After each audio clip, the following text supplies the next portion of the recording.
እግዚአብሔር ተጠጉ። በምንድን ነው የምንጠጋ? በመጸለይ ሁልጊዜ አዘውትሮ እግዚአብሔርን አስፈቅዳችሁ ውጡ። ማለዳ ሳትጸልዩ አትውጡ፣ ሳትጸልዩ አትተኙ፣ ሳትጸልዩ አትብሉ። የገዛችሁትን ዕቃ ሳትጸልዩ አትጠቀሙበት። እንግዳ ሰው እንኳን ወደ ቤታችሁ ቢመጣ ሳታማትቡ አትሳሳሙ። አቡነ ዘበሰማያት ሳትደግሙ ከሰው ጋር አትገናኙ። ጸልዩ። ረድኤተ እግዚአብሔርን ጥግ አድርጉ።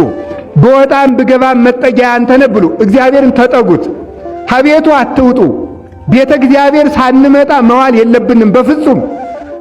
ከቤተ ክርስቲያን የሚያስወጣ ሰይጣን ሊገለን ያሰበ ሰይጣን ነው።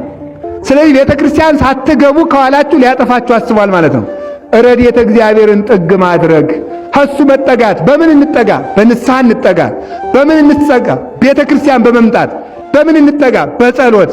በምን እንጠጋ? በቁርባን። በምን እንጠጋ? ንጹሕ በመሆን።